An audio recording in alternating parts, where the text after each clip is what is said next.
Hi, everyone. We are at a critical time when generative AI's impact on copyright law is being hotly debated. And there's this ambiguity surrounding AI generated works authorship and ownership. And this has led to numerous lawsuits against AI companies. Welcome to Tech Uncensored, everyone. My name is Hethy Jones. And as of late 2024, there have been at least 30 major copyright lawsuits against generative AI companies related to image copyright infringement. Getty Images sues Stability AI in both the US and Canada, and the UK for $1.7 billion. And they alleged the misuse of over 12 million copyrighted photos to train some of these AI models.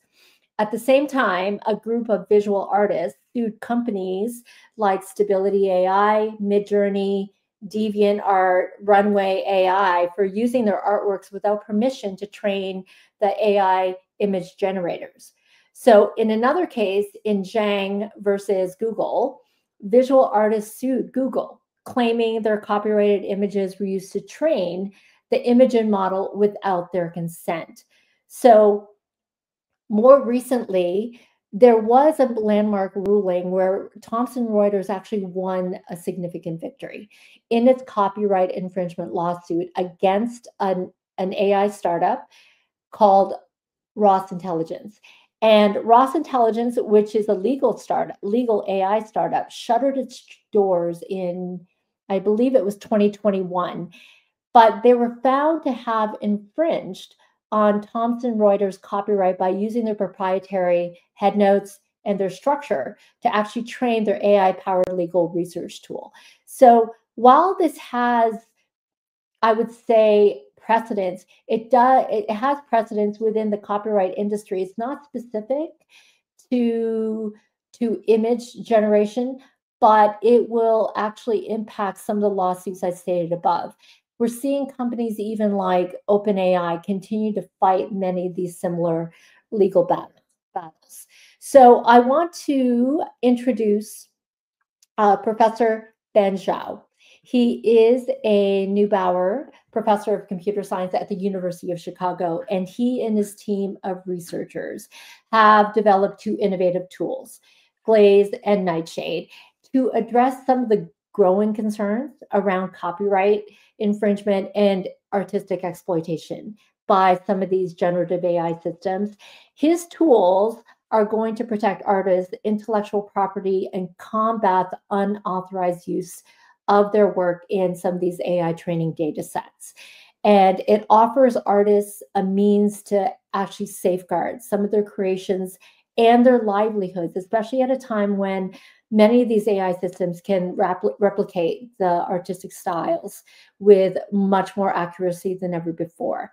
I want to mention here that Ben Zhao was named to the Time magazine's TimeAI 100 list in 2024 in recognition of his contributions to the field, as well as his solutions, Glaze and Nightshade. So these are just two solutions. But what we're seeing is that there is a significant step in addressing some of the legal and ethical challenges that are posed by generative AI within the creative industry. So I'm excited to welcome Ben Zhao to speak to us about Glaze, about Nightshade. What is his motivation for spearheading these initiatives, and what are the broader implications, I would say, especially with a rapidly evolving technology that continues to disrupt every single one of our lives at home, at work, or disrupt our laws and challenge many of the systems that we have today. So welcome, Ben. Hi, glad to be here. I'm really grateful to have you today and to address some of these issues, because what we're seeing today, even politically, is going to probably have a bearing on how a lot of these technologies evolve. So let's start with you. Your current work focused primarily on security and privacy issues related to the misuse of machine learning models and systems. So tell me about your background and your motivation for your focus on this work? Sure. Well, let's see. I've been a professor of computer science for just about 20 years or 21 years. It's hard to count now. But for quite some time, maybe the last decade or so, I've worked on computer security issues primarily as my focus. And for most of that time, I've been focusing on, generally speaking, protecting AI and building, tools to make it more difficult for bad actors to attack AI. Now, the context, of course, is that for, I don't know, maybe 7 of those years, AI was something different than what people infer to AI today, which is to say that AI used to be primarily focused on image classification and what are sometimes called classifiers, models that look at content and they recognize certain things. They tell you if there's potential tumor in a particular, MRI or X-ray. They tell you when the car is driving down the road, what that thing is coming up ahead. Is that a person? Is that a car? Is that an animal? And so those are unambiguously good products that improve our lives. And so I spent a lot of years protecting those kind of tools. Since 2022, I would say, or maybe a little bit before then, I've been turning more of my attention into looking at things, particularly in the AI world, that are not so great, misuses. When AI's availability and reachability becomes ubiquitous and global, and everyone can get access to AI, inevitably there's bad actors. There's bad uses of AI, and so we've looked at things like how to disrupt companies that train facial recognition models on you without your consent, without your knowledge even. And then since 2022, we've really turned our attention to looking at protecting human creatives who have been, I guess, largely the sort of at the brunt of these attacks using generative AI, whether it's mimicry or other types of things. And that started just because, I think we had some prior work in protecting human facial recognition out there, and artists reach out to us, trying to get us involved, trying to ask us for help. Once we learned about what these generative AI tools were already doing, we sort of jumped in head first, and the rest is kind of history, I guess. So you have a certain philosophy about what's going on today from a misuse perspective, and you actually talk about this imbalance in the internet. Can you speak a little bit more about that? Sure.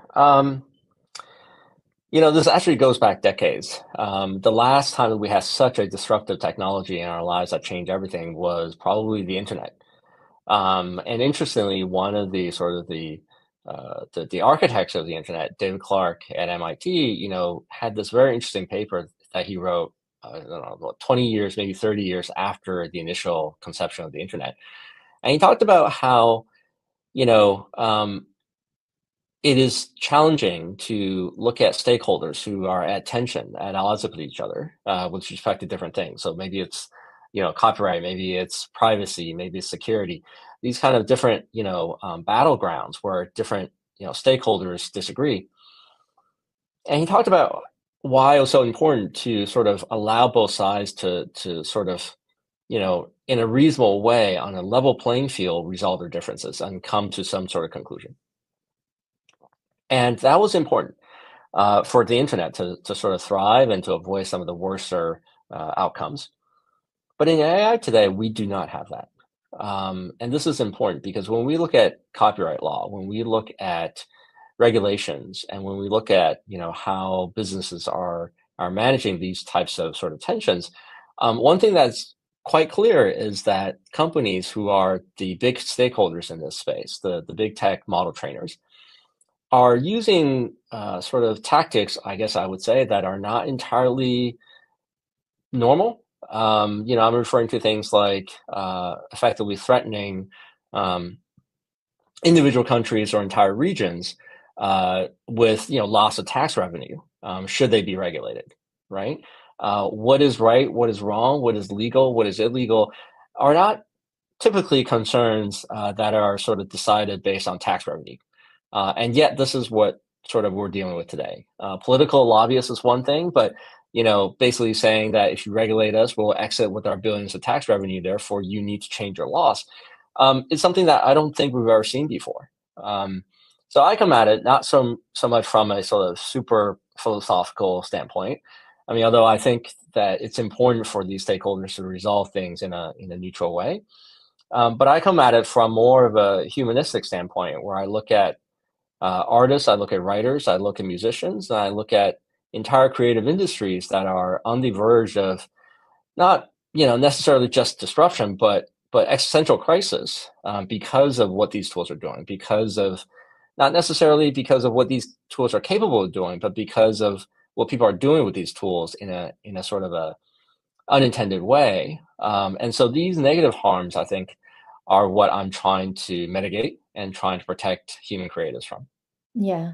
I I think you've alluded to the imbalance mainly from a power struggle. I think part of it is because power perspective, because of the amount of pervasive adoption that these technologies have had in each of the respective countries.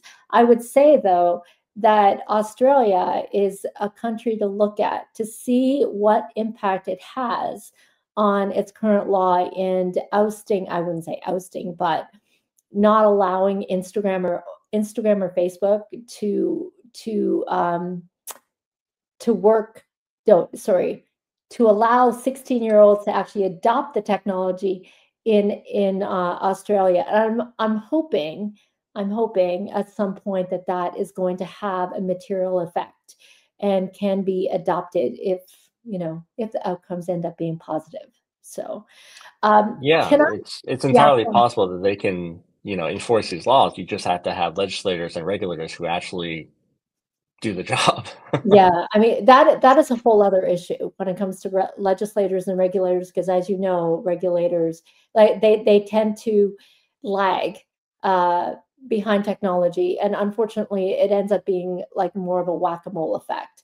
But let me move to this idea of adversarial machine learning, because this has been, I guess, more of a solution that you're using in helping to combat some of these harms. Can you talk a little bit about that? Maybe you should, for our audience, just define what is general adversary, GANs, and I'll let you go for it, and then talk about some of the technologies that you've used in the meantime to help with the solutions that you're talking about. Sure. Adversarial machine learning is just, effectively speaking, the intersection of computer security with machine learning. So anything that has to do with the, you know, um, attacks against these kind of systems, defenses to protect them, privacy issues, misuse issues, abuse issues, all these questions, anything to do with issues of security or privacy when it comes to machine learning is what would fall inside that bigger space of adversarial machine learning. Um, so typically speaking, over the last N years, I've spent a lot of time building tools that protect these kind of models. But at the same time, these things are always, as they say, a double-edged sword, right? And fundamentally speaking, one of the things that has really been learned by this adversarial machine learning community over the last 10 years, because it's really been actually now 11 years, I guess, 2025, that we've been looking at sort of fundamental questions of, can these systems be protected? One of the things that we've learned is that AI sees things so fundamentally different from humans that there is a fundamental gap between how these two sort of, how content is perceived or reacted to by humans versus AI. And that is a gap that is not closing anytime soon. What that means is that there will always be, fundamentally speaking, these methods where you can create things that look fine to a human, but completely break AI models. Now, in some respects, that's a bad thing because, for attackers, this means that you can sort of take these techniques and trick, image classifiers into doing wrong things. And that's what we've been working on for almost, quite a number of years. But in some respects, it's also a bit of an opportunity, because what it means is that we are able to develop tools that preserve the look and feel of content to human content consumers, and yet make them completely disruptive to AI models in such a way that AI models that train on them will have unintended consequences. And Okay. that's really what Glaze and Nightshade do. Can I ask you, just from a simplistic perspective, when you say humans see things differently from machines, so speak to me about an image. How would a human, I know how a human would look at an image, but how would a computer see that same image? Sure. So let's, the classical example that first demonstrated this potential problem was this picture of a panda hanging off of a tree, or I assume a bamboo trunk, back in 2013. And what the initial research showed was that you can basically alter a small number of pixels and do so in such a way that was very sort of premeditated and algorithmic. You can compute these exact pixels in such a way that the image basically looks untouched to humans, and yet to an AI model that was defined and trained to identify a panda versus other animals, it would see it as a very different animal. And I think the classical example is it sees pandas as gibbons. Now, that sort of example, called an adversarial example, is fundamental to image classifiers. That is to say, we have been working on that for 10 plus years, and basically the community has largely come to agree that these things are fundamental. And yes, you can mask them, you can reduce their probability, but generally speaking, there's no fundamental way to get rid of them. So AI sees things by extracting specific rules, specific patterns from it. And the idea is that, you know, is there a question? Is there an idea? Is there a way to sort of build these rules that completely simulate the human brain? No, there's not. And so what the AI derives in terms of its quote unquote, understanding, that sort of anthropomorphism, but really it's just extracting a bunch of numbers that govern what it defines to be a panda versus a gibbon. Mm. But what this gap means is that those rules are always imperfect, that those rules always have crevices and sort of, untrained regions where you can exploit if you're someone who's trying to mislead the model into doing something different, into doing something that's incorrect, right? And so the same idea of these AI models never being able to match the human perceptive sort of, dimensions, if you will, pervades through almost all machine learning. And so if you look at generative AI today, you still have the same issues where, when they train on content, they train on content for very different things than what humans see. And so again, understanding what those rules are, the way that those rules are sort of computed inside AI models, as long as you understand what those rules are, you can exploit them, you can manipulate them, you can get the model to do things that, they weren't initially designed to do. Okay. I want to divert a little bit because I wanted to ask you, based on what you just said, the OpenAI's new reasoning model, what does reasoning mean to to OpenAI versus what it means to humans? Because I doubt that I assume it's still a probability score. Yeah, of course. The funny thing, or the not so funny thing, but the truth about much of generative AI today is that so much is marketing hype. And so people have normalized the marketing hype with terminologies like reasoning, right? What does reasoning actually mean? Reasoning typically means that you're using some sort of propositional logic, some sort of A equals B equals C, then A probably equals to C, right? We're taught these basic things in Mm. like grade school math. The problem is that these models can't even understand that A equals B means B equals A, right? So there is no reasoning, there is no logic. And when people use marketing words like reasoning, they're referring to something entirely different. I'm not sure entirely what. Mhm. I do know that, generally speaking, these models are very, very different from how humans work. They are exceptionally good mimicry machines. If you remember, I'm certainly old enough, but some of your listeners might be old enough to remember back in the days of the Eliza chatbot, which was this Mhm. thing from the 1980s, I believe. And all it was meant to do is pick up on certain keywords and ask you pre-programmed sentences. If you think about that, and if you think about that being much, much smarter, much more powerful, many more prompts, many more sort of different ways of asking the same sentences, you get something kind of like a, like an LM today. And, you know, there are still fundamental things that just cannot do. The classical example on Twitter was a few months ago, people were flabbergasted by this, but it's completely, reasonable. When people ask, these LLMs, who's Tom Cruise's mother, it came up with the perfect right answer. And if you took her name and you said, who is, insert her name here, it would be utterly confused. And people were surprised by this. Why? Because they assumed that, these things actually had reasoning, but they don't. They are asymmetric, right? It's Mhm. perfectly reasonable behavior when you think about the fact that most articles are about Tom Cruise, not about his mom. And so how many examples of training data do you have that say Tom Cruise's life is like this, and his mother is so-and-so?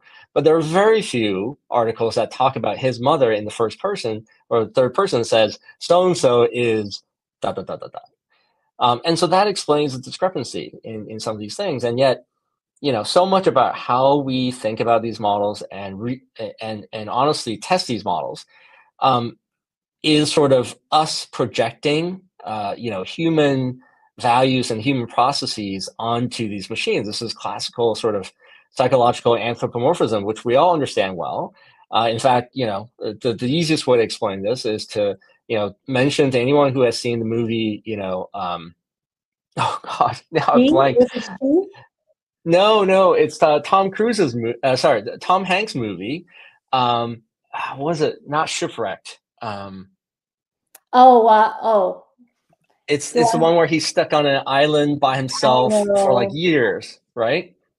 Yes, Yeah, and that movie is a perfect example of this because Tom Hanks is stranded on an island by himself for Castaway. years. What's that? Castaway. Exactly, Castaway. Thank you. And King Castaway, so he's stranded on an island for years by himself. The only thing he has to keep him sane is a volleyball. So he names it Wilson. He makes it a face, and he talks to Wilson, and Wilson keeps him alive, right? But effectively speaking, like you can think of LLMs as a slightly more interactive version of Wilson. And what unfortunately people don't realize is that so much of what we are doing with these LLMs has been we are projecting ourselves onto them. I think someone described it as, LLMs are like mirrors reflecting ourselves, back at ourselves, and that's really, I think, much more accurate than Yeah. people think. And No, yeah, I agree. Okay, so we're going to go back to the actual topic because I want to really focus on your two solutions. So tell me uh, um, about Glaze. I guess that was the first one that had launched. Is that right? And yeah, then tell me about Nightshade and how you actually developed them to help the creative community. sure. Glaze and Nightshade are similar in the sense that they are both models that take advantage of this gap between humans and AI, right? And how we perceive things very differently. But their goals are very different. So Glaze in particular is specifically designed to disrupt uh, model fine tuning. What that means is that many times oftentimes the use for a diffusion based image model, right? Stable diffusion, SCXL, or some of these other models. What many people do is they take this model, they see some artwork that they like from a particular artist. They say, okay, train on this, on these particular samples, and basically to the point where you can mimic this particular artist. And of course, I'm going to wear you like a skin and control you like a puppet. And I will be able to generate art images that sort of look like the artwork was done by that particular artist, but of course, without their knowledge, without their consent, without compensation. And so that's what Glaze prevents. Glaze allows artists to run Glaze on their own images of their own artwork in such a way that the artwork is altered in very, very subtle ways. Um, we actually change something like 80 to 90% of the pixels on the image, but always in such subtle ways that even artists, when they look at side by side blown up images of their own work, many times they can't recognize which one is the before and which one is the after. But what happens is that the alterations make it such that the AI model trying to learn about the art will learn something very, very different from reality, from what humans perceive. So someone trying to replicate and mimic a an artist who uses charcoal, very dark portraits, will get something more like a sort of high intensity color, either like a Jackson Pollock or a Picasso. And if we can do that, then we have succeeded, because then the person who is trying to mimic this particular artist will have failed, and they'll leave that artist alone, hopefully. Okay. Nightshade, on the other hand, is quite different. Glaze is meant to sort of only disrupt, third-party sort of, minimal training, additive training on top of existing models. And, Glaze only protects individual artists. Nightshade is meant to sort of shift the power balance, if you will, for most or all artists, basically by allowing artists to do the same thing as Glaze, except instead of changing their style, they change the composition of the image. So now imagine a photographer who has, a photo of, let's say, I don't know what, let's say a dog. You can run it through Nightshade in such a way that Nightshade will take that image and, again, make very, very minimal changes. You can't see the difference before and after. But what it will do is the changes are computed in such a way that an AI model training on an image will see all the sort of visual features of a cat. Okay, and Nightshade is designed to be optimized so that its images are extremely convincing, potentially more convincing than normal images, to these models, so that the models, of course, they have no idea what really a dog looks like or a cat. But after seeing some of Nightshade's images, they'll be convinced that, in fact, a dog has, big fluffy whiskers, and basically looks like a kitten. And so what Nightshade does is it gives a way for artists and other visual artists in general to push back at AI models. It's akin, I usually say, to something like adding hot sauce to your lunch, right? Hot sauce that isn't particularly spicy towards you, but it's spicy towards everyone else. So if someone steals your lunch, then they get into trouble, and maybe they end up going to the bathroom all day long. But that's sort of, roughly speaking, what Nightshade does. And it's meant to increase the cost of training so that companies will be much more incentivized to actually pay artists a licensing fee to properly license their content, instead of just downloading and scraping content to train on. So let's assume that, and you had mentioned this earlier about the technology being a double-edged sword. And so let's assume that what is happening today is a lot more pervasive than just what Nightshade or Glaze can I'd say defend artists from. What do you say to the critics who could argue that you're actually potentially harming the development of beneficial AI? I would ask, what beneficial AI? So the reality of it is that once you look past the marketing hype and you say, okay, give me tools that can generate text, give me tools that can generate images, but the text generator hallucinates randomly, unpredictably, without control, makes up facts, and the image generator is liable to produce images copyrighted by other people at any given time, and is not copyrightable. This is a reality today. So I would then say, great, now show me the revenue producing applications, the ways that these applications can really help society for the better. And I think there would be a long pause, because I've had this conversation before with a number of people, before they can come up with something. And the answer usually ends up being something like, well, I can replace customer representatives with this. I can replace some humans with this because you don't need to talk to humans anymore. Okay. There's such a thing as efficiency. And if customer service agents is what you're looking to replace and save some money, okay, I get that. Except even in those instances, there are already recorded cases of these chatbots saying things that you do not, as a company, want them to say. Right? I think it was Delta Airlines that had to honor a tremendous, ridiculous discount simply because a chatbot decided to hallucinate it to one of its customers. Now, that may be a one-off thing, okay, but imagine this in a safety critical scenario where you're depending on this for, translation and legal proceedings. Or as a recent paper showed, even transcription of conversations between a doctor and a patient can be hallucinated. And so, then it really begs the question of who dares use this technology, and to do so at scale, right? And then, of course, somebody would say, well, yeah, no, but we can fix this. But they've been saying this for quite some time, and I actually understand the architecture behind these things, and they're not so easily fixable. So yeah, I beg to differ. The questions of how easily these things are fixed, I think it's a very, very difficult task, and I think fundamentally they are actually tied to the architecture that they're on right now.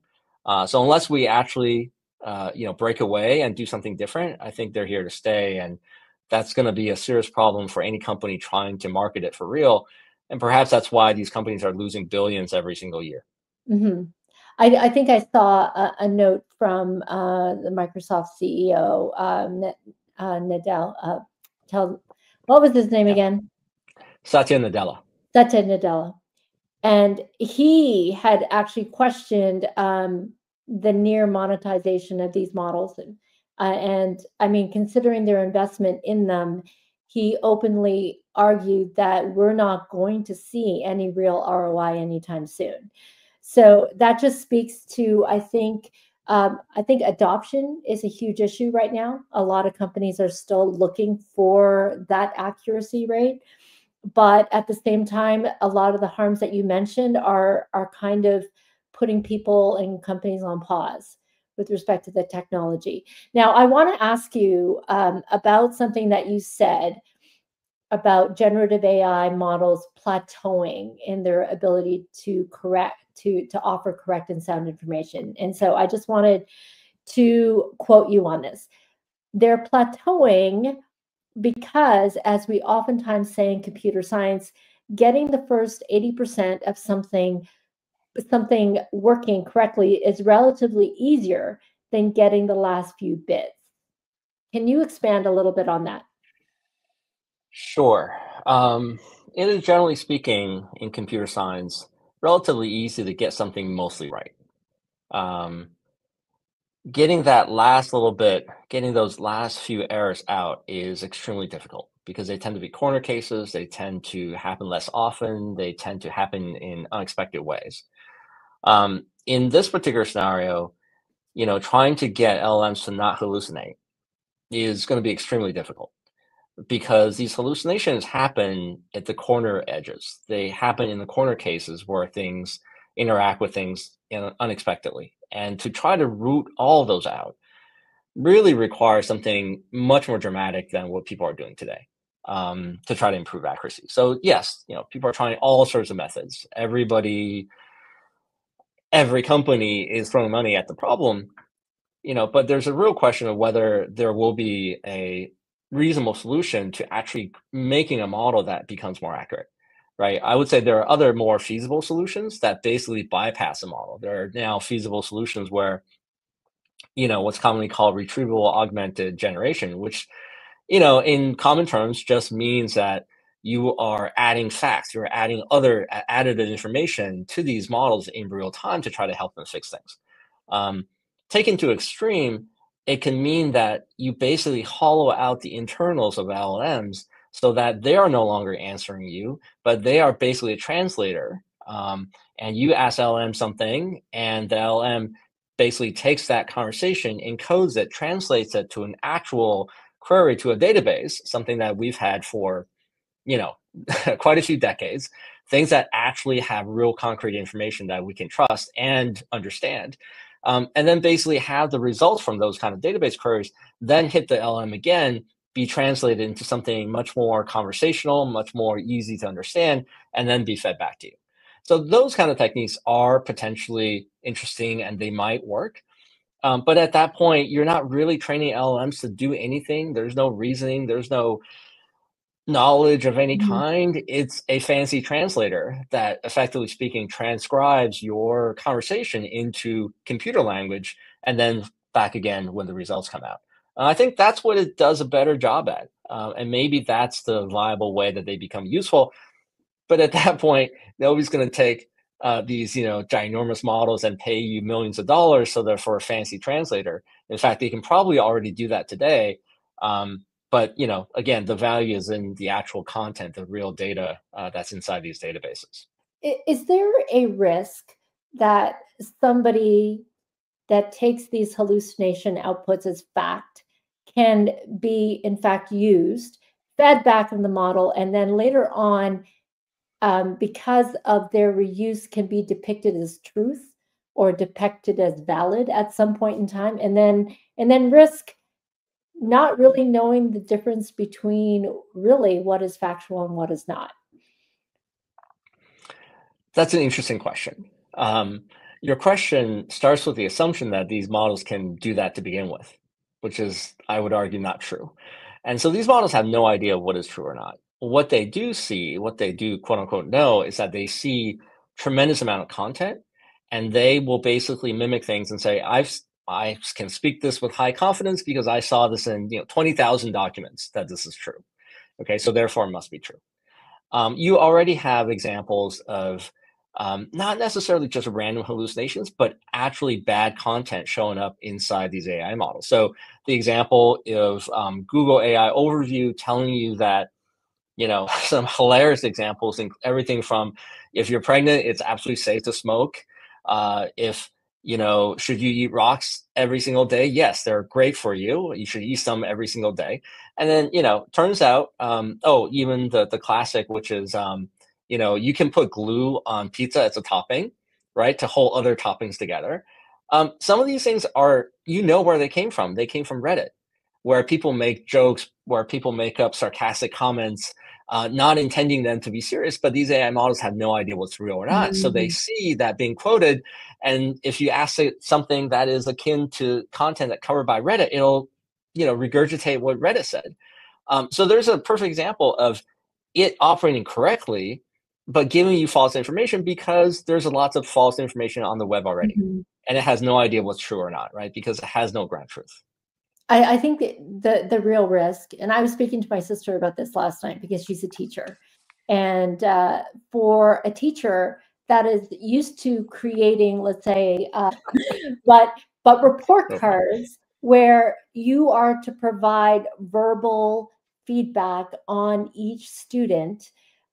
What she's saying is that I could just go to ChatGPT and it will give me a more nuanced feedback for one student, so it sounds different than how I describe Johnny versus Penny. And I said, but that's not fair. And I said, what are you finding? She goes, it's so easy. She goes, but yeah, do I feel dumber? Yeah. But do I feel like I'm getting more done? At least I'm going home before 7 o'clock at night. And that's what scares me, is about the degradation of human cognitive ability. Do you see that same thing happening over time? Oh, absolutely. It's happening everywhere, right? The minute, so I always refer back to this little story that I heard when I was a kid. I think when I was in like grade school, there was I don't remember whether it was a cartoon or a book or something. There was this story about the magic pencil. The magic pencil was this magical thing that, for school children, if you had one, you would basically talk to it and you say, do this problem for me. And it would read the problem and it would do it and write the answer down for you. And it was magic. And, every school age kid was like, oh my God, if I only had one of those. But the funny part was that that story was a warning. That story was a sort of what not to do. It was the, do not surrender your intelligence and your learning process to an automation tool that skips all the steps, that learns for you, quote unquote, but really just leaves you dumb and without the benefits of actually having learned anything. And basically, this is where we are today. We have a magic pencil for everyone, journalists, writers, creators of certain kinds, educators, people in school, students who are in school. We all have this choice now. And it's amazing that I think very few people actually saw that allegory warning them not to do this, but everyone is all in now on, how do I save some more time? How do I, make my life a little bit easier? Yeah, that they can absolutely do that. But, the downstream effects of that are severe. And I would say for a teacher to do that, I can understand a lot of teachers are overworked, ginormous class sizes. They're stretched already to the limits. I don't fault anyone for trying to go home at a reasonable hour. I think the bigger issue is for students who are supposed to be learning, who are supposed to be getting something out of these lessons. And when they reuse this, and they are, of course, using this at incredible scales, at just about every school, every university, high school I know of. And what we're losing is the value of education. And so people will say, like, well, this is just like a calculator. It's not really. Um, a calculator is verifiable. You can open it up, you can test it. It will always produce the same simple results, right? It doesn't replace people. These things do, and they're fallible. And so, yeah, I think very soon we're going to have generations of young people who, despite having gone through school, will basically have learned very little of what they're supposed to learn. And then when these people are now in charge of the next generation of these kind of tools, they will have nothing to contribute. They won't be able to debug these systems when they prove faulty. They won't be able to understand how they work. Yeah, so there's a real problem here. These tools can disrupt our educational system in very, very fundamental ways. And unless we take some steps to help students keep learning, yeah, this is going to be a really, really big problem for generations down the road. Yeah, I can see that as well. I want to shift, but address a broader issue that comes with the development of these systems. And you live in the U.S., I live in Canada, so we're both kind of feeling it. You have a new administration, and what we're feeling are tariffs, but what you're also feeling are significant changes within your country. Specifically from a tech perspective, there are rollbacks, there are deregulation that is specifically benefiting big tech in the U.S. You talk about this imbalance, and we know that a lot of the deregulation is favoring a lot of what big tech is doing. And so from that perspective, that is worrisome, especially when we're developing systems, as you say, that are not perfected yet and that we're increasingly relying on and could harm potentially the next generation.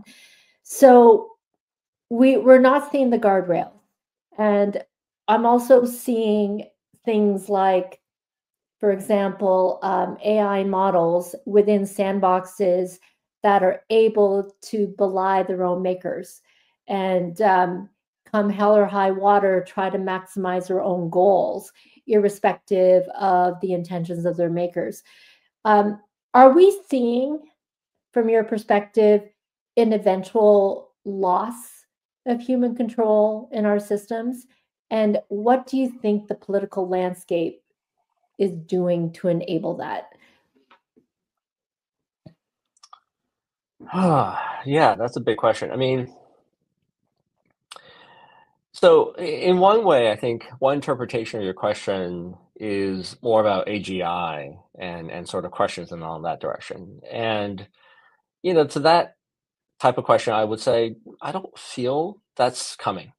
Um, Understanding what I do about these architectures and what these models and what they're doing, they're extremely good at mimicry, but there is no intelligence, there is no intention of any kind. And so to the extent that people are like, "Oh no, it's lying to me." Well, it's the lying is probably our version of anthropomorphizing something that is just simply a sort of backup output when the primary one has been told is wrong. So for many of these types of sort of human behavior traits that have been assigned to LLMs, I would say there are usually pretty good explanations for this. And nowhere do I see real proof that these things are gaining any sort of sentience or any sort of intention. So gaining control, I think the control here that we're losing is not so much towards AI. I think the control that we're losing and that perhaps we're voluntarily giving up is towards money. And really, it's about different aspects of human society, whether it's creatives, whether it's the news media, whether it's truth as we know it online and in real life. We're giving up control from all these other respects to AI in the sense that we are now willing to sacrifice these aspects are alive for the promise of some potential tax revenue down the road. I think that is the sort of the surrender that's happening in real terms. Um, I don't believe that there's any sort of AI that we're dealing with that is, intelligent. And I don't think you're ceding control to it. But I do think that, what's actually going on behind the scenes is a shift of control and power to tech, and more specifically, those with extreme resources, right? And if you look back again, I think many of your listeners, like me, probably are old enough to remember this, but in the early 2000s, when we had the copyright, legal battles behind music sharing and peer-to-peer networks, this is very akin today of what we have between copyright law and these kind of issues and creators, and what happened back then, except for one critical difference. Back then, the stakeholders that were being harmed by this technology, okay, were MPAA, RIAA, recording companies, and so on. They were the ones with the resources. They were the ones with the army of lawyers. And lo and behold, when they were hurt, they brought those resources to bear, and boom, the right thing happened. Copyright was preserved. The companies that violated the law, largely speaking, no longer exist. Okay. The only thing that's different today is that, those with the resources are now the ones who are allegedly breaking copyright, breaking the law. And so there is no other army of lawyers. So yes, there are lawyers who are suing them. There are class action lawsuits, but they are representing groups who have significantly less resources than those who are, the defendants. And so really the power imbalance is completely switched over 180. And so, will the right things happen? I still hope so, but this is really dictating what happens in the legal courtroom today. It's the resources. And hopefully, the resources will have a limited impact on what is right and what is wrong, and the right parties will prevail. Mm-hmm. I'm hoping that that's the case. How long is it usually for this administration? It's 4 years, but there could be a potential shift in 2 years. Is that right? Usually there's a sort of congressional elections that happen midterm, and usually what happens is that there's almost always a midterm shift against the current president in terms of political parties. But we'll see what happens.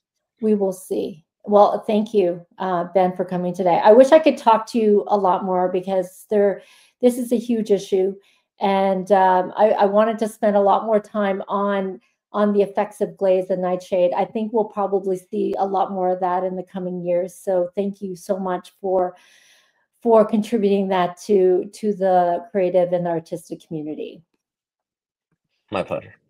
And for everyone else, thank you for joining us today. If you want us to explore other topics, please email us at communications@altitudeaccelerator.ca. Tech Uncensored, it's powered and produced by Altitude Accelerator. We're hosted on Spotify. You can find us wherever you get your podcasts. So until next time, I'm Hessie Jones. Please stay curious and be inspired.